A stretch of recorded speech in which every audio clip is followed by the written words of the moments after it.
Hi, welcome to this session of Open Security Summit in December 2024. And and Alan, I don't think Omer can make it, but I think me and Alan have enough on this topic that we can cover. And we're kind of going to look a little bit on the adversarial AI, right? In a way, it's interesting because I spent a lot of time talking about using AI for defense, but I think it's going to be interesting to also cover the attack side of things, right? And I got some views on this, but Alan, why don't we start with you? How do you see the sort of the attackers happening and that that world in, I guess this is December 2024, right? So we could say that it's you know we're going to get some hindsight later on, but where we stand today, how do you see the things? I think we've got to expect the adversaries to use AI looking forward. But I think as we stand today, I'm not sure there is that much evidence of them using AI thus far, arguably, Yeah, because they don't need to. They're still yeah, being successful without investing further in AI. And that's not to say some of them are not. That's not to say some of them are not using ChatGPT and others.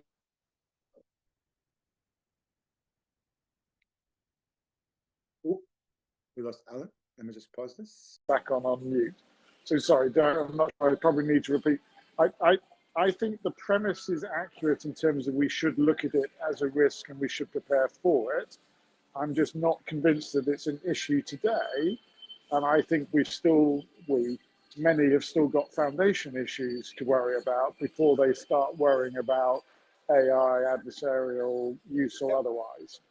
Um, because the attackers are still having too much success without using AI. That's not to say that some of them are not, but many of them don't need to. Yeah.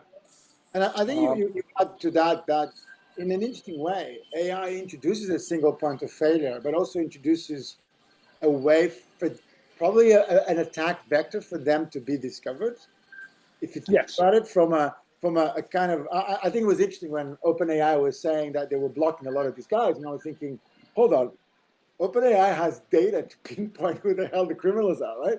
Because in a way, you could start to. There's almost an argument sometimes you say, don't block them until you catch them, right? So, and it's always there's definitely a threat intelligence value correct, to right? monitoring what they do and how they want to do it. Yes, Yeah, and I remember. yeah, Sorry, along those no, lines, I remember a conversation with my CEO and CFO where detected we detected the attackers coming back into our network, and they were going to their previously compromised hosts, and we let them continue to do that because we wanted to verify that the list of hosts we thought were compromised were compromised, and there weren't others out there that we had not discovered. And sure enough, they went to hosts that we were already on our list and hosts compromised, and they didn't go anywhere else. So we yeah, took that as confirmation that we had the right cleanup list. And interestingly, we were able to, got to be careful what I say here, we were able to reverse engineer the command and control channel such that actually we got inside their data stream. So we yeah, weren't just looking at what they did, we were able to look at how they did it. yeah, And that became extremely valuable to other agencies. yeah, absolutely. So One of the there's always a threat intel value. It's yeah, why honeypots are so effective. A exactly. proper honeypot set inside your defenses to use as a tripwire, as a canary, Yeah, I still think is one of the most effective defensive steps you can take if you've got the capability and the time to make it effective. yeah. Hey, And if you don't, then have a third party do it for you. Yeah, Omer has joined us. Thank you. So, Omer, just to throw it to the middle. So, where we talk about the adversarial. So Alan, again, meet each other, right? Alan was basically saying, and I kind of agree that although there's a lot of potential, although there's a lot of areas which I think, when the attackers start to really leverage Gen AI, they're going to be crazy dangerous. We're not seeing a lot of that. At least I would say in a normal commercial space outside the sort of nation state stuff, right? You're not seeing a lot of it because the attackers, when they have a good business model, they're still being very effective, right? And this is again December 2024, right? Like, actually the 12th of December 2024, because we could be proven wrong tomorrow with somebody freaking doing a mass exploitation. That is a good caveat. Yeah, but what do you think, Omer? Do you see a lot of that stuff, or? Yeah, so I think first of all, as we all see that the disruptiveness level of this technology, it's very good from all of us to be very cautious about predictions, as you said, because a lot of the times things that look very change worthy are not change in the way that we expect them to. Does not afflict change or make change how we would expect them. But I definitely think that it opens up a lot of possibilities, and also we do see it being in use, but not for what we would expect, I think. For instance, we know that attackers are trying to be very global and reach out people in their native language to add credibility. And that was a very weak point. And also in terms of kind of how we instruct people to catch hints of something that isn't right. One of them is like bad, broken languages. And that goes to speaking and to as well as written. So in that term, that we see it in campaigns that Chinese find it much easier to like get into the whatever culture other than just, right, like let's say but a bad broken. Sorry. I remember having some interesting debates about this, right? And then going, Alan, to your point of they're still making a lot of it, right? I remember having this thing of saying, why the broken English, right? Like if you think about it, like we have spell checkers, right, in the computer, right? That's true. Why the fish? And I think a lot of it is because of the economics. See, so I think that the thing about this, if you think about it from an attacker point of view, he doesn't want to hit somebody, let's say, like us, because even if we fell for the first level, right, and the second, we have enough alarm bells that are going to go, whoa, hold on, this doesn't feel right. So I think the angle of the attackers, what they're going to do is they're not going to do that much better on the outreach, because like Alan was saying, they already have a good formula there, including making mistakes on purpose, because they're hitting people that, in a way, their cognitive pressure, it could be one of us, but their cognitive awareness is very low.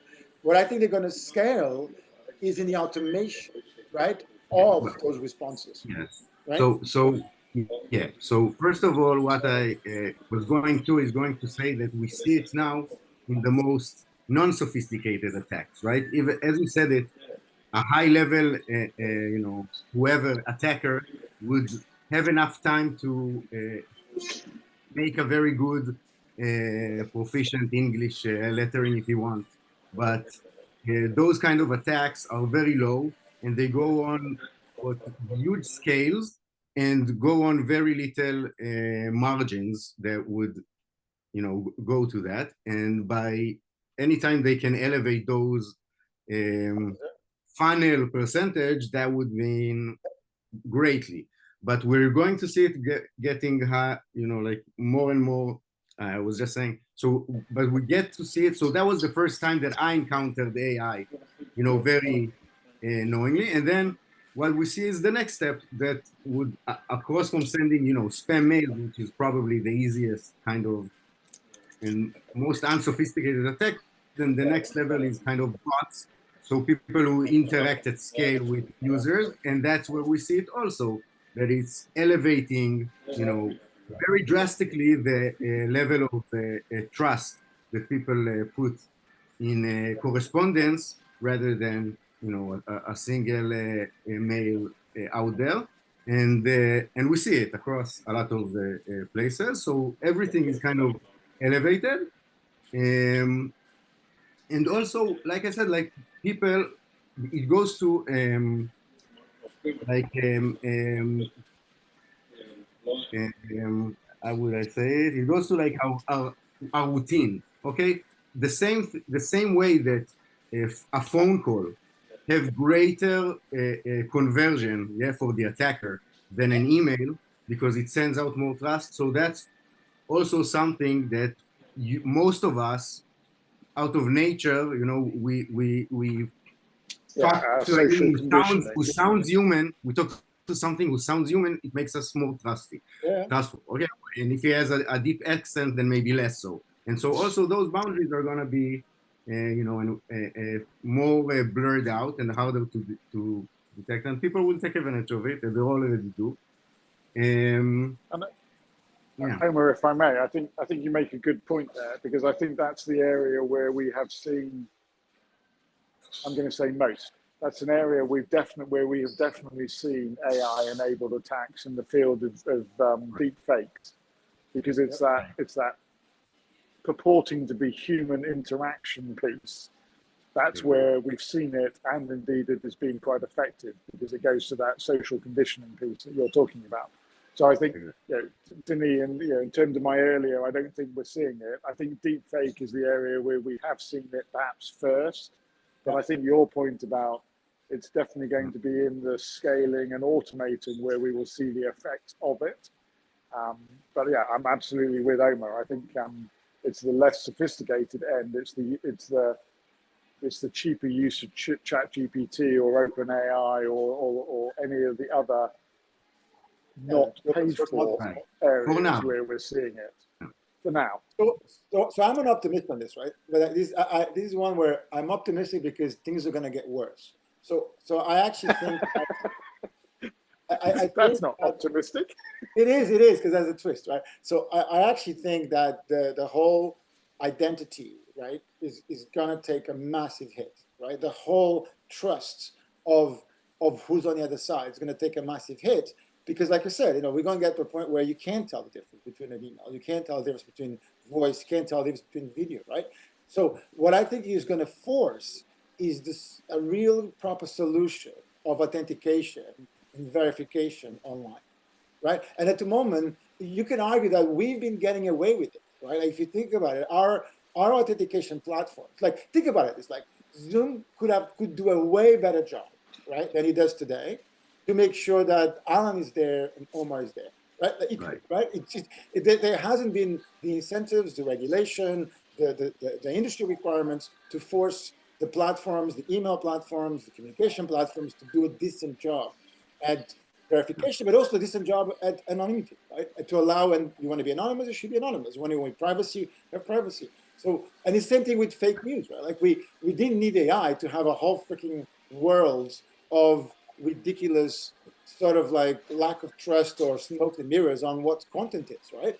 But I think that what we now have is the ability to start addressing those things. And that's when I use Gen AI on this, because I think Gen AI is a technology that when you use on the other side, allows us to connect the dots, right? Allow us to do analysis in real time or in close real time that challenge, in a way, the perceptions, right? Because the interesting part here is that when you have a fake element, there's a chain that is broken. And that, I think, is a really cool, interesting. Like if you look at a simple example as content, right? If you have content, let's say a news story that you're reacting to, right? If you can follow the chain of trust, right, of that the text you received, when you hit an LLM, that chain of trust is broken, right? Because the other side is not a follow-up link, right? So I think it's going to get worse, but it's going to force us to solve the provenance problem. Yeah, I can Go on, Omer. Okay, so I really think that there is a very good points to what you say, and I can very like put it again. We can't. It's very soon to kind of foresee what is ahead, but there are a few certainties that I think that are very like known, that are not new in with the case of AI, but I think they are gonna work the same a bit. So one thing is that, like you said about trust in technology, we know that hackers have a much lower level of assurance testing for putting out their market out there. Like, let's say there's hallucination, one for each whatever percentage of. So for them, it's not, a real company cannot allow something ridiculous to be sold to a customer, but an attacker could, bet everything on, numbers, and he has no real liability. So, and also, thing that is Forgive not me, Omer. Too many software vendors don't have any liability. They're about to have, man. There was a really cool session yesterday about the Accountability Act that is coming along. It's surprisingly good. I don't know if, Alan, if you look at it, as a little side note, the Accountability Act that is coming from the EU has some really proper stick, right? But I like your point for instance, I like your point of saying that the attackers can have less sort of like less kind of less restrictions. Nothing holds them back, right? Yeah. Much less. So that's a good point to remember always. And where there are adversaries, so we need to be prepared. And so about the notion of the anonymousness, I'll say, or being anonymous. So I think it's a very big pillar of the internet. So taking it away, it won't be easy. And also in terms of regulations, so the internet is also a great place to bypass it, because even let's say even Sora, which was released this week and is very relevant to the discussion about fakes and deepfake and all that, and also they made a lot of restrictions around that because they sense it. It wasn't launched in Europe because of they would really want to, but there are regulations issued, and EU is basically leading the way for regulations, I think, in these fields. And but also it doesn't really change much because right a few hours after they started, it broken, and like it didn't was able to service the load, and they stopped registration. So even like I'm a paying customer, I pay money to OpenAI, and I still cannot use it because I wasn't registering during the window when it was working. So obviously the demand is there, and we're gonna see significant increase in capabilities. But one thing that is also, I think, very important to always remember, and I think you talked about it, about like the chains. So right now, there is a big problem for attackers to do a very large scale attack with multiple different victims that are using different environments, right? So if I'm an attacker, right now, I can give you a very good example. Okay, there was a few years back a very, very interesting attack for, it was named dependency confusion, okay, where someone was able to, an attacker could, if he knew the name of an internal package, he would register it publicly, and then it would be, that code would be used in overriding internal packages in the CI of the whatever, whichever company we were talking about. So for that case, there are like millions and probably millions and millions of potential users that are could in 1 second before this was published could be attacked. However, you can, as an attacker, you can't really deal with each like time you get into some CI system, you exfiltrate their internal data, let's say their internal keys, and then it takes a lot of time to follow up on each, and that it's like a lead, okay, but it's a very hot lead. But tomorrow 50% of those leads would be not available because it was published, and 50% like reacted very fast, and so on. So it's a race against time. And even if you have like something very powerful, you can't really use it at scale because you have to interact. Yeah, but the agents are going to, do that, right? So when you start to have agents, the same logic on the other side, the level of exploitation, they're going to start to behave like worms. And one of the topics I think is interesting you start to touch is, I think, is the supply chain attack, because a lot of those, attackers, a lot of time, there's a lot of phishing, there's a lot of stuff, which kind of, you can argue, is a little bit less sophisticated, right?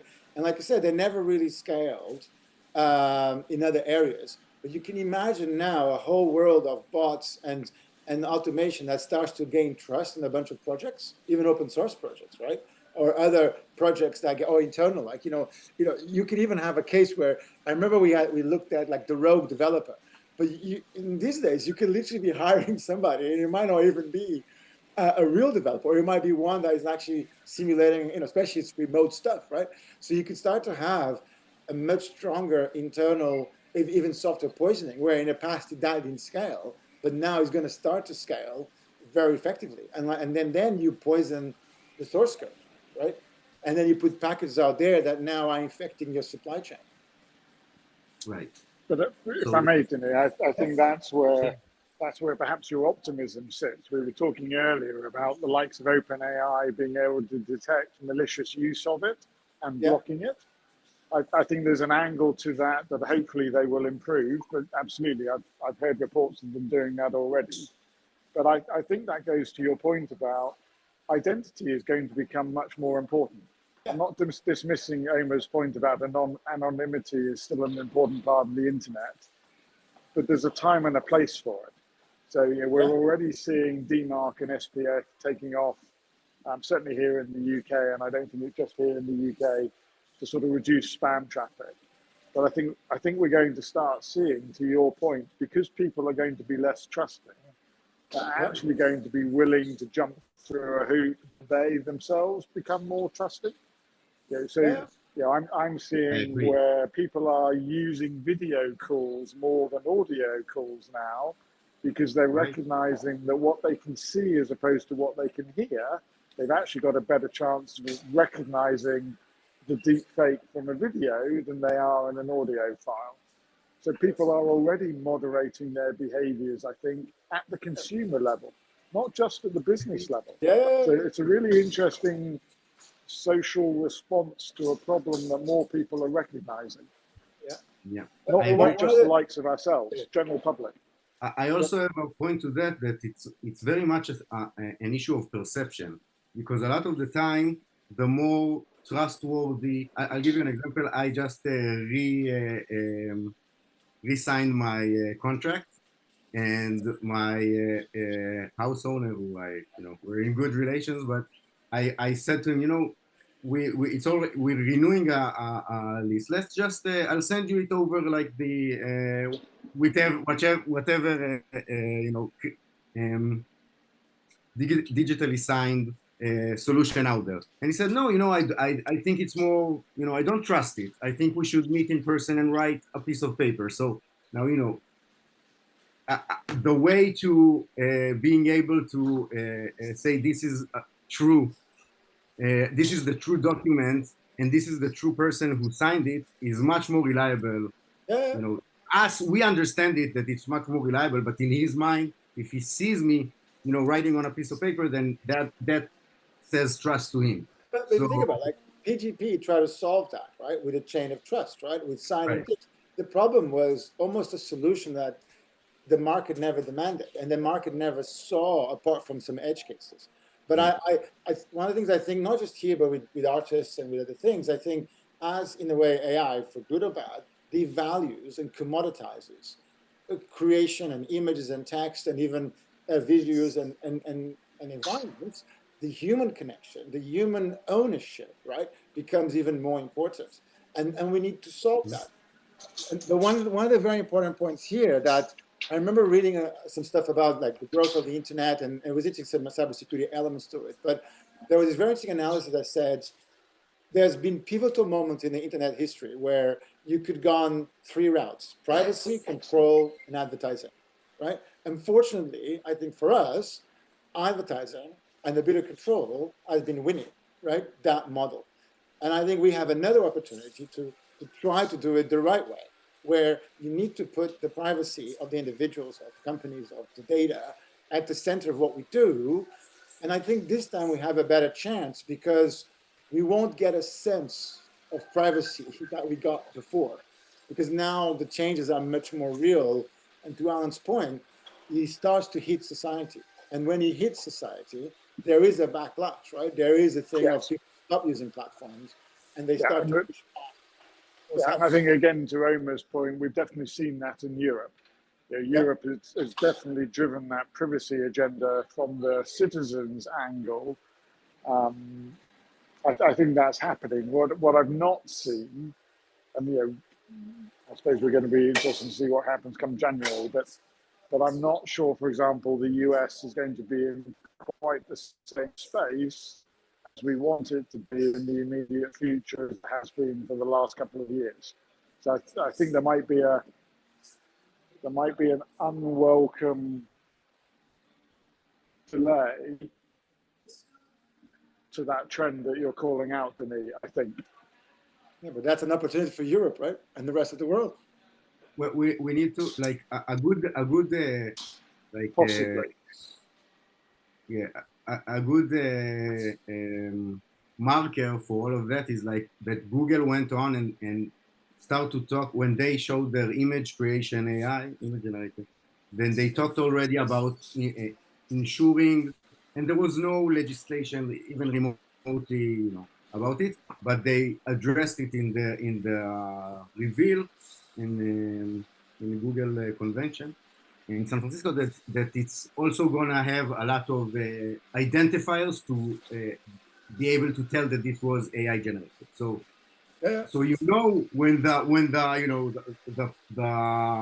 people who make the technology limit themselves before they are needed to, then that it's for Well, perception. they can Like see it public, coming, right? the public is already feels that there is an issue there. But Okay. we need to solve the provenance problem. And it's not just here, right? It's in companies too, right? Like if you think about it, in companies, the way decisions are made, the way data is tracked, the way information flies to organizations, right? I think we're in a world where at the moment, in a weird way, inefficiencies in the system actually made it more secure because it Yes. prevented Yes. certain stuff from scaling, right? But I think as we optimize some of those things, if we don't have assurance and provenance and understanding where things come from, right, suddenly the side effects are way worse and they scale at the level that we hadn't had before. And especially when that is then driven by an attacker who has commercial interests in a certain degree of exploitation, which means that, remember that there are a lot of attackers who have better developer teams and better QA. I know you mentioned they have some quality control tolerance, but literally some of the best customer service today is from attackers, right? Like it's crazy. Like you have a Bitcoin ransomware, the ransomware support call is more efficient and better and friendlier, right, than a lot of the commercial offerings, right? Which is crazy, right? But why? Because they make a lot of money on it, right? Like follow the economic Correct. model, right? It works for them to be nice, to be supportive. Oh yeah. Yeah, I would also say that we need to remember also that with every, like in this field, like I said, the attackers don't really have anything to stop them. And some countries don't really take, Europe or US or other legislations really, seriously. And these models, while, the technology leaders offer services, people do the same kind of things without any restrictions, running those models or similar locally. And so, we have to understand that there are also trustworthy sources that we Yeah, of should, course. you know. So So can it I goes back introduce to a variation? Sorry, can I introduce a variation of the topic? Just, we're out of time.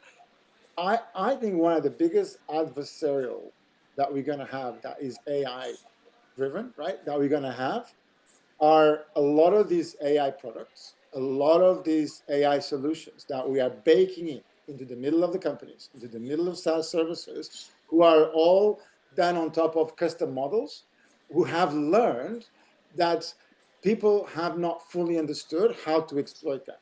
So if you say, instead of talking about a model, think about a magic box, think about a magic closet, right? A magic database that suddenly we put in the middle of our data center, right? What I think what's going to happen is we're going to start to find ways to talk, for example, to an AI in ways that are completely, and at least at face value, undetected by the traffic on the way to the AI. And then you're going to get that AI, or Gen AI, for example, engine or whatever, or even AI, to do stuff internally that is not supposed to do. Because remember that we still don't understand how those black boxes works, right? So Yeah. Okay. Yes. Look. If so those you. become our attacker, right? So imagine they Yeah. become your insider threat, right? So in the past, if you compromise, let's say, living off the land, right? If you compromise, I was about to say that. Sorry, forgive me. They're not the attacker. They become another attack vector, another means yes, to an yeah, end no, for they the transform attacker. into an attacker, right? Correct. Yeah. Yeah, I get that. Yeah, it's that classic. If you're going to put that sort of capability at the heart of your organization, make sure that you have done the equivalent of banning free-form attack vector through your input, to make sure that the inputs that are going into it are only expected inputs, not unexpected inputs. Yeah, but, Yeah, I but think we've what still happened? got some lessons to apply that we have perhaps have not yet. Yeah, but remember that we went from at least a distant separation of code and data, right? In stored procedures, in the way we communicate with database, right? Where now data is code, right? So Yeah. when you say you can validate the input, I'm saying I don't know how I can do that, because you're Okay. assuming that I know the kind of communications inside channels that an LLM might listen, but I don't, right? You can have an LLM that listens to every other fifth word, every other sixth letter, right? You can have all sorts of crazy characters that can go through that we don't see or we don't expect, and it looks benign, it looks whatever, but the LLM is designed to put into place or can be modified to put into place, right? Because remember that we still don't understand how it works, right? So you can have all But sorts of that I data. think, but that I think is where we have to have, and I'm going to use the old terminology. Forgive me here, but I think we need to have a more explicit allow list that only allows specific inputs in terms of form and content, so that we Absolutely. eliminate the unknown. To your point, there are all sorts of ways it could go in, but because those are not infinite, but they're multiple, let's Yeah. limit the input mechanism to ones that we can define what the expectation is, and not allow anything that isn't expected. That should be our default to But control. I think even more important is we need to start containing it, right? I remember once Okay. this CISO who's had this great comment when he says, when SolarWinds fired up, he's, the whole Yep. SolarWinds, he said, I lost 0 minutes sleep because I don't allow outbound access from those boxes. Right? That was it. He said, and he was like, why do people allow, why would you allow, right? Think about it. Like, this device, I'm supposed to talk to those people to suddenly talk to everybody or go to the internet. And that's my point. Yeah, absolutely. I'm with him on that sense. Yeah, It's the don't allow. Yeah, forgive me, age old. Don't allow any. Only yeah, allow any to specific, or only exactly. allow specific to any. Don't allow any. We should have learned that by now. We've had reminders that before you connect OT to the IT network, make sure that you're limiting that access only to defined Yeah, addresses, not any address. Right. We're beginning to learn that people haven't done that, and they should have done that. So yeah. there are some old lessons that we need to make sure we have learned properly with controlling access to AI, particularly to your point when it's at the heart of our business models, business development, because And otherwise Omer, right? we've just opened Pandora's box. Absolutely. And Omer, I think your world should be now leading the way, because if you think Yes. about it, it's the same thing in software. Like, why should this software, right, be able to do, like this package, be able to do everything. Where, So I've Absolutely. like, why should every line of code should have access to 100% of the privileges given to one of these things? Oh, I have a little It package. doesn't need it. Doesn't need to, right? And yeah. I think in the past we tried all sorts of stuff, code access security, some really good stuff, the Java, whatever. I think we now at the point where we need to solve that problem properly. And this is again what I think Gen AI can help, not in the containment, but in the understanding. Right? I always have that, the image of, the Beverly Hills Cop, sequence when the guy tries to get in and he delivers like this little packet, right? And he goes to reception and he's like this and go like literally like, this is radioactive, and drops it on the reception, say, can you give this to that person? Yes. And then she goes, actually, why don't you do it, right? I think we should start to have something like this. We should start to say, do you realize that SaaS surface, that application is freaking radioactive, right? There's a difference here. And I think we need to start and recognize the Russian doll analogy. To your point, it might look nice on the outside, but what's going on in the inside? And absolutely, to Omer's point, the likes of, and I'm always going to pronounce this wrong. Forgive me, Omer. Snick, which is it? I forget. It's Snick, but Snick. Thank you. But that code review at the heart of what we're allowing to run. Yeah, we should to some extent. I think we should limit the evolution so that we don't take leaps and bounds into the unknown. We do it in an evolutionary fashion, such that we've done it iteratively. I know that will slow down innovation to some extent, but it will mean we take innovation that goes in the direction that we want it to, rather than that we don't want it to. It's not necessarily. It won't necessarily. If you have high standards, I think you need to have guardrails in order to have confidence to go forward. So it doesn't necessarily mean that you're, if you have confidence in code that is published, then you might be able to go the furthest, right? To have the longest run, rather than having a lot more been done, but with less confidence and going back. And I really also, we had discussions about it, and I think when we understand I can understand why we say we have a magic box that does magic things and we don't understand it, but it's not entirely true. The thing is that we can know for sure that it is not going to be deterministic, right? And if we'll give it the same input, it will give out different inputs. But we're still far from being that the output is verified. And in that sense, for instance, I'm saying, as someone who would verify code, for me, it shouldn't be any different if it's human or AI.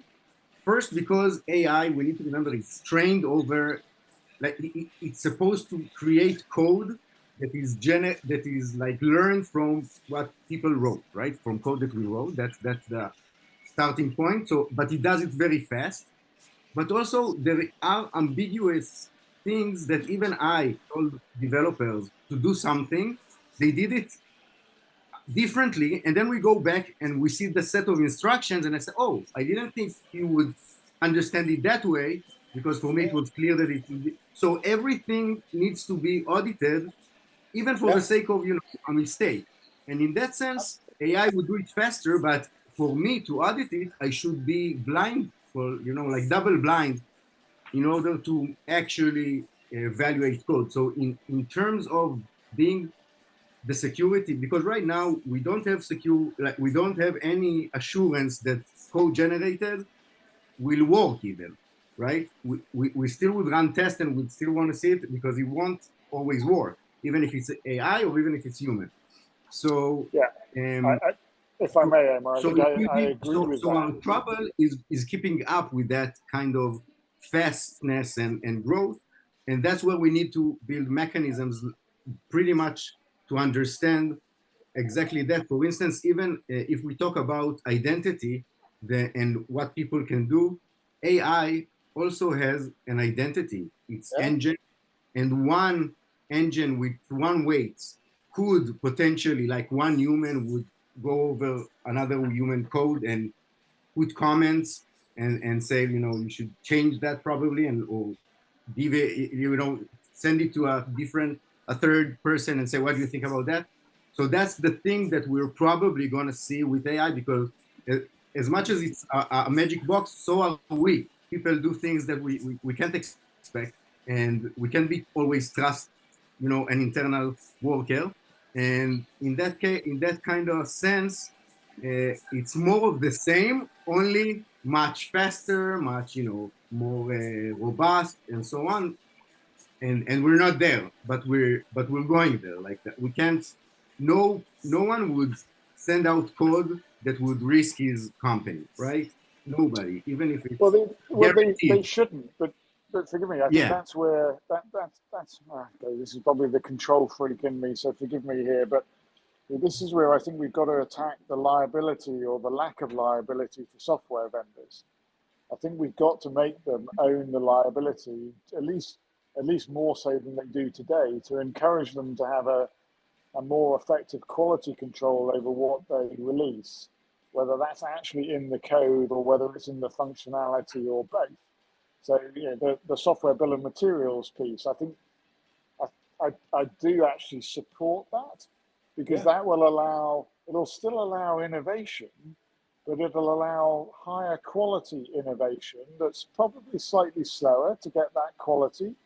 But I think that's a slowing of innovation that would be worth it. I think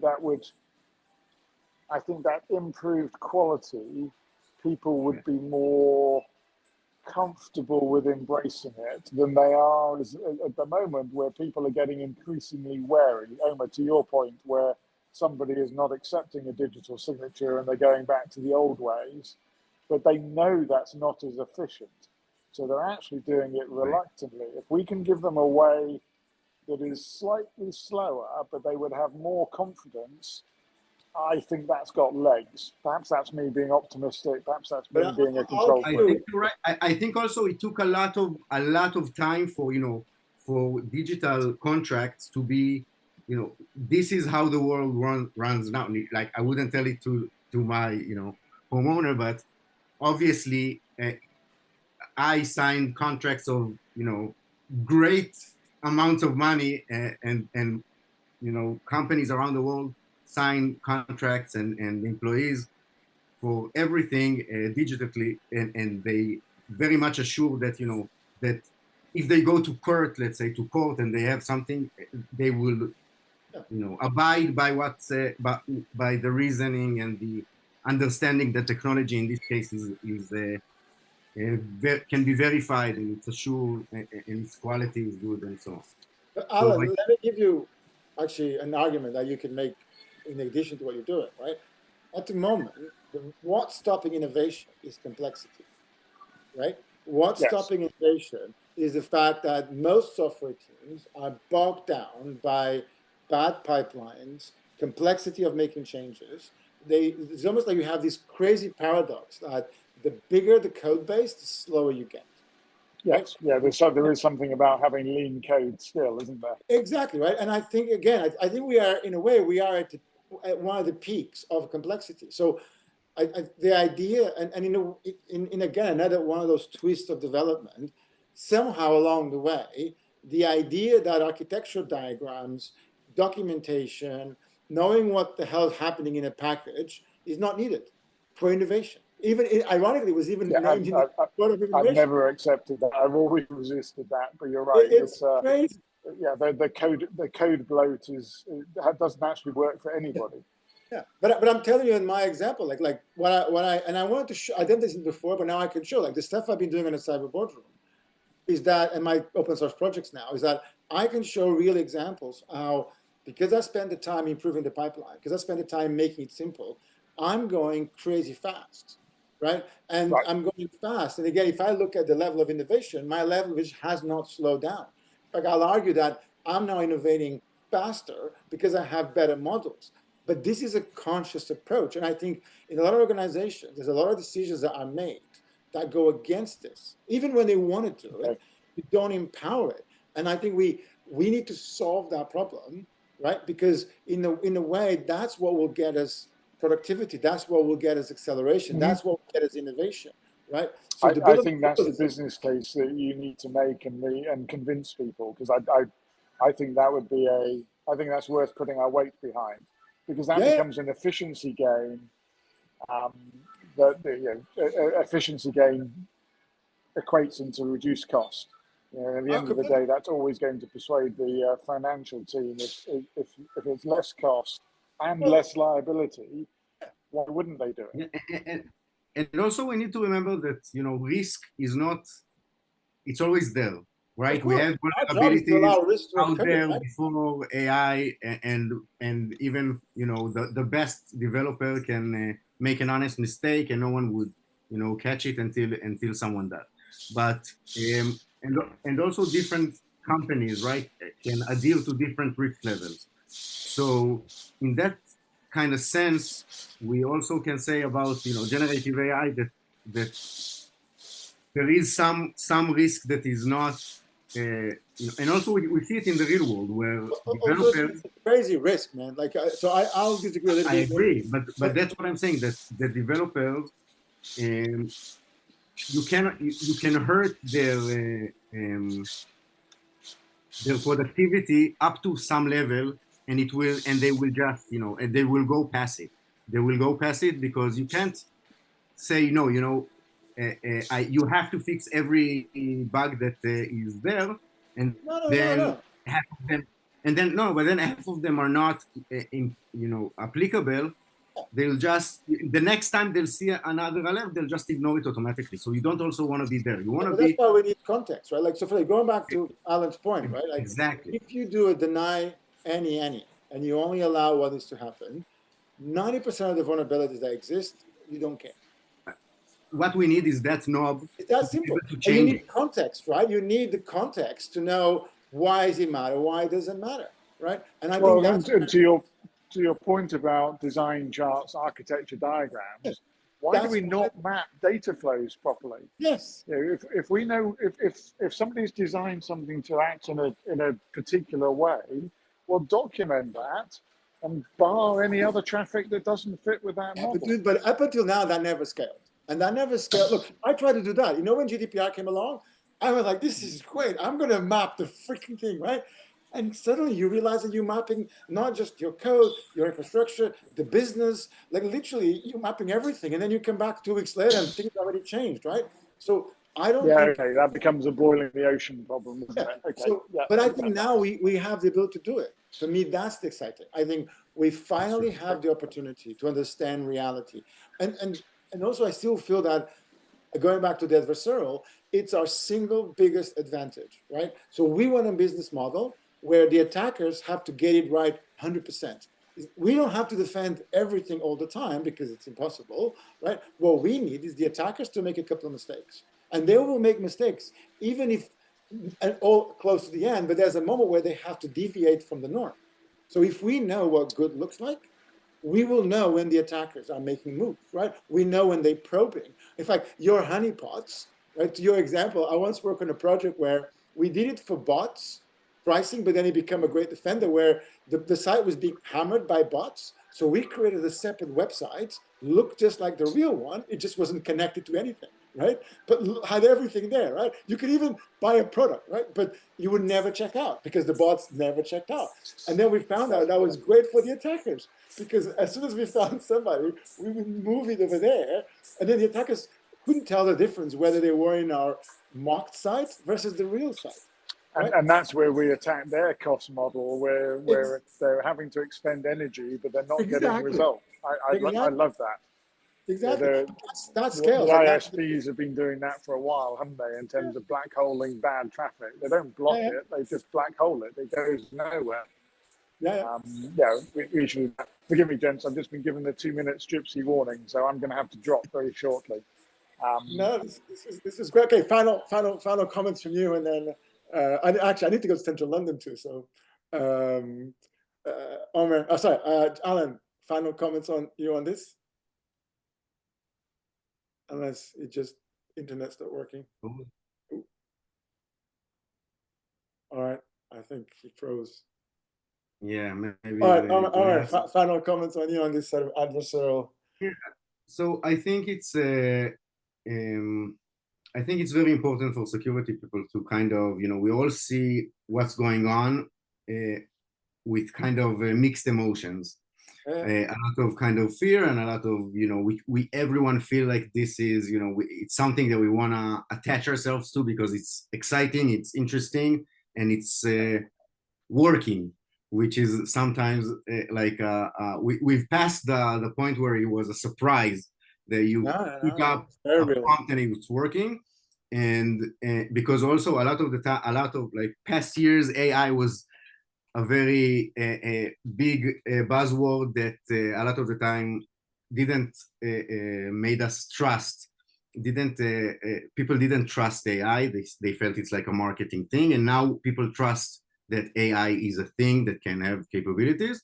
But also, I think like again, we need to kind of understand the basics of it's that it does amazing things, but it is not magic. It is magic in the way that we don't know pre-hand like what is the exact algorithm to bring us the result, but we train it, we give it how it's supposed to do and what is the data and how it's what's the input output, and from that everything kind of goes back, and then we have feedback for it. So there's a big process behind it that eventually does what you would expect a human who can, have all the books in the world and all the time in the world that would do.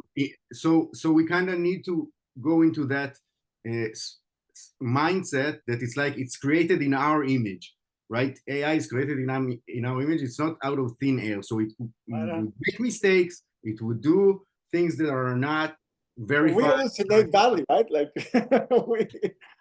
yeah, it will keep improving like we do in a lot of things, but it's not, it's not like it's gonna be, a thing out of nothing. It follows instructions in a very kind of robotic way, and it's amazing the results. But if for me, when I saw people coding, I was also amazed. But on my conclusion, especially on the adversarial, I do think that we're going to see some crazy exploits next year, right? I feel that even like imagine we already see Google used AI to found as a 0 day or like a month ago or something like that. They published it.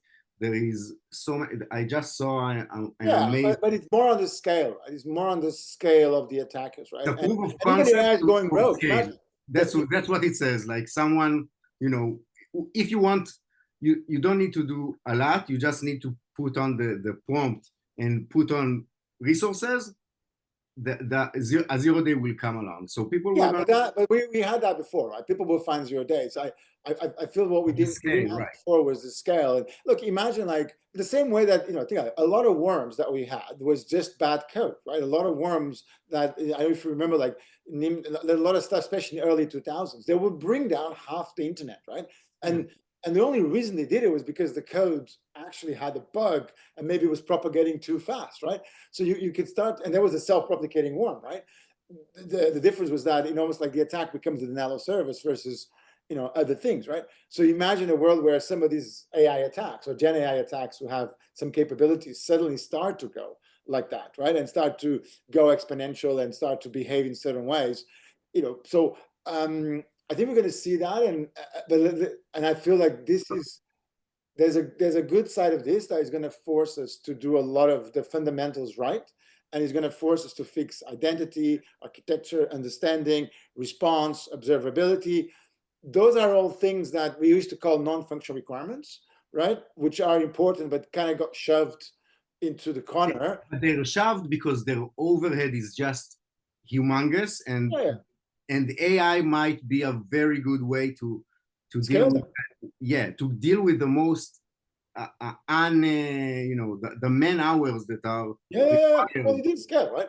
And by the way, one of the things I like to use AI to clean up code and to create architectures that actually don't need AI, right? So it's quite a cool pattern where in a way I use it to create schemas and I use transformations, because one of the best phrases I heard was that if we want deterministic, code is the most deterministic way of executing something and cheaper.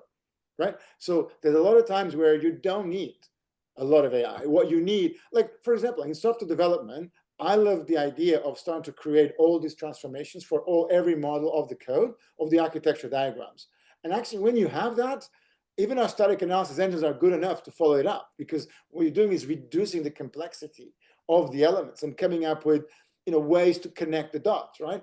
But that needed, up until now, that required code, right? Like, you guys have the problem that you can't just support. That's the story of DevOps, right? Yeah, With yeah, yeah. IT people that did a lot of things. I remember when I was, I would open a ticket to IT to give me a server, right? To provision me a server and to have this network capabilities and this hard disk, hard drive, and so on. And it costed $5,000 in an today enterprise. it's a script, right? Exactly.